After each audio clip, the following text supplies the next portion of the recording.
लखनऊ में 7वीं क्लास में पढ़ने वाला विराट मां की डांट से इतना हत हो जाता है कि लखनऊ से मथुरा की दूरी वो साइकिल पर तय करता है और उसके बाद प्रेमानंद महाराज के आश्रम में पहुंच जाता है। दरअसल ये पूरा मामला लखनऊ का है, जहां विराट अपने माँ बाप के साथ रहता है। लेकिन एक दिन जो लखनऊ में जिस स्कूल में विराट पढ़ रहा था, उस शिक्षिका का माँ के पास फोन आता है। वो कहती है कि विराट जो है आजकल पढ़ाई में ध्यान नहीं दे रहा है। ऐसे में जब विराट घर आता है तो उसकी माँ डांटती है। वो कहती है कि आजकल तुम फोन बहुत ज्यादा कर रहे हो। लेकिन यही फोन जो है वो वजह बनता है उसकी, जिसकी वजह से पुलिस जो है वो विराट तक पहुंचती है। दरअसल जब माँ ने विराट को डांटा, उसके बाद उसी शाम को विराट ने माँ से 100 रुपए मांगे कि मुझे साइकिल दुरुस्त करानी है, मुझे 100 रुपए दे दो। ऐसे में वो साइकिल लेकर निकल जाता है। लेकिन जब काफी देर तक घर नहीं लौटता तो माँ बाप पुलिस की मदद लेते हैं। पुलिस जब पूरी छानबीन करती है तो सीसीटीवी में देखती है कि 250 किलोमीटर तक तो विराट ने साइकिल से ही दूरी तय की।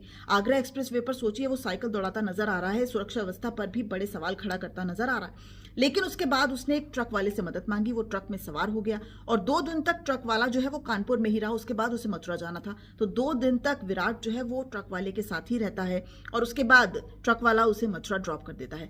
दरअसल विराट ये जानता था कि गौरी गोपाल आश्रम में, यानी कि संत अनिरुद्धाचार्य के आश्रम में मुफ्त में खाना मिलता है और वहां पर रहने का भी इंतजाम है। वो वहां जाता है, उसके बाद खाना खाता है। उसके बाद संत अनिरुद्धाचार्य के सामने जो है वो भी सवाल पूछने का जिज्ञासु नजर आता है और उसी वक्त पुलिस उसे धर लेती है, क्योंकि उसकी जो शक्ल है, उसके जो पैम्फलेट्स हैं वो जगह जगह बढ़ चुके होते हैं। ऐसे में पुलिस ये समझ लेती है कि ये बिना माँ बाप के बच्चा यहाँ पर पहुंचा है और कैसे पहुंचा है। उसे जब सवाल जवाब किया जाता है तो उसे पकड़ लिया जाता है और माँ बाप को सुपुर्द कर दिया जाता है। लेकिन ये कड़ियां जुड़ी कैसे? दरअसल जब विराट अपनी माँ का फोन देख रहा था तब उसने लखनऊ से मथुरा की दूरी देखी थी। अब ऐसे में पुलिस जो है वो ट्रैक करते करते विराट तक पहुंच जाती है।